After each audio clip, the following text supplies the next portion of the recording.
اور بادشاہ نے کہا کہ میں نے خواب دیکھا ہے، دیکھتا کیا ہوں کہ 7 موٹی گائیں ہیں جن کو 7 دبلی گائیں کھا رہی ہیں، اور 7 خوشے سبز ہیں اور 7 خشک۔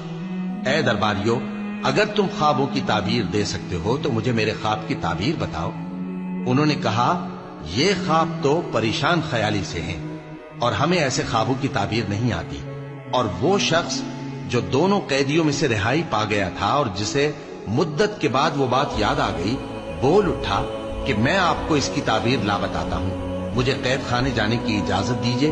غرض وہ یوسف کے پاس آیا اور کہنے لگا، یوسف، اے بڑے سچے یوسف، ہمیں اس خواب کی تعبیر بتائیے کہ 7 موٹی گایوں کو 7 دبلی گائیں کھا رہی ہیں، اور 7 خوشے سبز ہیں اور 7 سوکھے، تاکہ میں لوگوں کے پاس واپس جا کر تعبیر بتاؤں۔ عجب نہیں کہ وہ تمہاری قدر جانے۔ انہوں نے کہا کہ تم لوگ 7 سال متواتر کھیتی کرتے رہو گے، تو جو غلہ کاٹو تو تھوڑے سے غلے کے سوا جو کھانے میں آئے باقی کو خوشوں میں ہی رہنے دینا۔ پھر اس کے بعد خشک سالی کے 7 سخت سال آئیں گے کہ جو غلہ تم نے جمع کر رکھا ہوگا وہ سب کو کھا جائیں گے، صرف وہی تھوڑا سا رہ جائے گا جو تم احتیاط سے رکھ چھوڑو گے۔ پھر اس کے بعد ایک ایسا سال آئے گا کہ خوب مے برسے گا اور لوگ اس میں رس نچوڑیں گے۔ اور یہ تعبیر سن کر بادشاہ نے حکم دیا کہ یوسف کو میرے پاس لے آؤ۔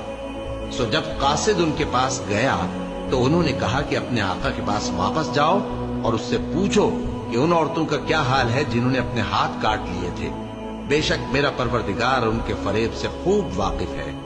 بادشاہ نے عورتوں سے پوچھا کہ تمہارا کیا قصہ تھا جب تم نے یوسف کو اپنی طرف مائل کرنا چاہا؟ سب بول اٹھیں کہ اللہ پاک ہے، ہم نے اس میں کوئی برائی معلوم نہیں کی۔ عزیز کی بیوی نے کہا، اب سچی بات تو ظاہر ہو ہی گئی ہے، اصل یہ ہے کہ میں نے اس کو اپنی طرف مائل کرنا چاہا تھا اور وہ بے شک سچا ہے۔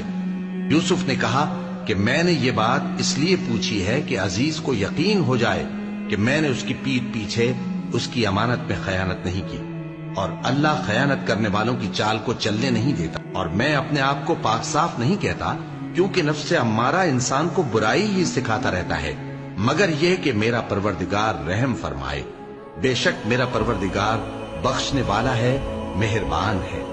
اور بادشاہ نے حکم دیا کہ اسے میرے پاس لاؤ، میں اسے اپنا مصاحب خاص بناؤں گا۔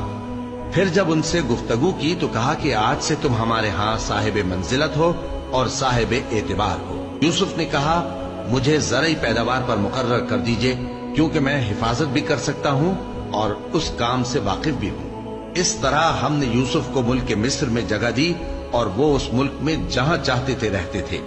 ہم اپنی رحمت جس پر چاہتے ہیں کرتے ہیں اور نیکوکاروں کے اجر کو ضائع نہیں کرتے، اور جو لوگ ایمان لائے اور ڈرتے رہے ان کے لیے آخرت کا اجر بہت بہتر ہے۔ اور یوسف کے بھائی کنعان سے مصر میں غلہ خریدنے کے لیے آئے تو یوسف کے پاس گئے، تو یوسف نے ان کو پہچان لیا اور وہ ان کو نہ پہچان سکے۔ اور جب یوسف نے ان کے لیے ان کا سامان تیار کر دیا تو کہا کہ پھر آنا تو جو باپ کی طرف سے تمہارا ایک اور بھائی ہے اسے بھی میرے پاس لے کے آنا۔ کیا تم نہیں دیکھتے کہ میں ناپ بھی پوری دیتا ہوں اور مہمانداری بھی خوب کرتا ہوں؟ اب اگر تم اسے میرے پاس نہ لاؤ گے تو نہ تمہیں میرے ہاں سے غلہ ملے گا اور نہ تم میرے پاس ہی آ سکو گے۔